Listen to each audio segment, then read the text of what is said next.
Even आप Salim sir से बात करें, मेरे से बात करें, अलग सर से, फिजिक्स के रिलेटेड अगर आप किसी से भी बात करेंगे, हर टीचर यही बात बोलेगा कि भाई पहली प्रेफरेंस, अगर आपके पास बच्चे इस चीज को हर साल गलत लेते हैं, मेरे स्टेटमेंट को हर साल गलत लेते हैं, अगर आपके पास समय है तो आपका हमेशा ज्यादा ग्रोथ आपको कौन देगा?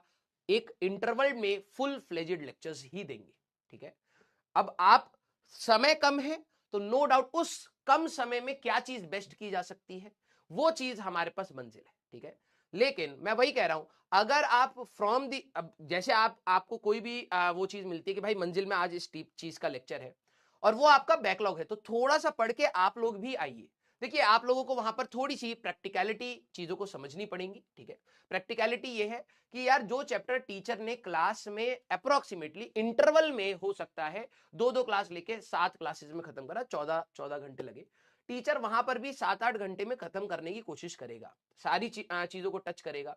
लेकिन वहां पर जो कहा जाता है कि भाई टीचर का जो कंट्रीब्यूशन है वो 10-20% के आसपास पड़ता है, 80% बच्चे की है, तो मंजिल में बच्चे की 95% एफर्ट्स डलने लगते हैं।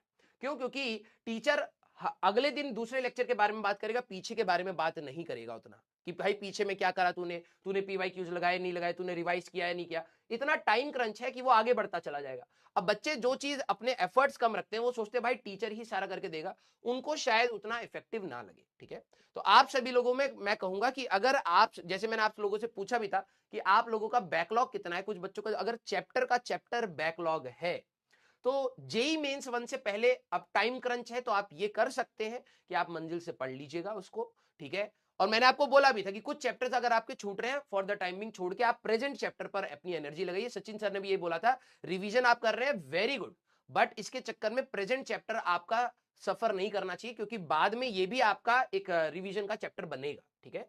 तो जिन बच्चों का पूरा पूरा चैप्टर अगर बैकलॉग है, वो बच्चे ऑनगोइंग बैच से निकल करके उसको कवर करके वापस आ सकते हैं, ठीक है। मेरा ये सजेशन रहेगा।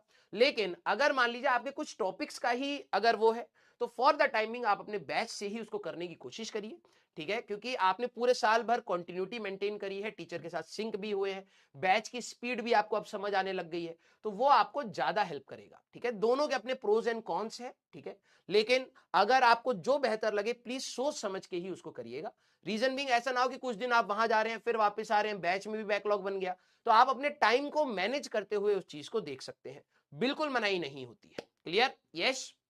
हाँ, स्टार्ट किया जाए। हाँ यार, ये बताना बहुत जरूरी है, क्योंकि कई बच्चे क्या होते हैं कि वो ये सोचते हैं कि यार फिर बैच छोड़ देते हैं, वो कर लेते हैं। नहीं भाई, बैच में एक पर्टिकुलर स्पीड से रहेगा। जैसे आज मैं 2 घंटा पढ़ा के जाऊंगा कुछ चीज के बारे में, तो उसके बारे में तेरे दिमाग में चीजें चलेंगी, अगली क्लास तक थोड़ी सी चीजें मेच्योर होंगी, फिर अगली क्लास में थोड़ी सी बात होगी, फिर अगली क्लास में थोड़ी सी बात होगी। तो इसमें मेरा मानना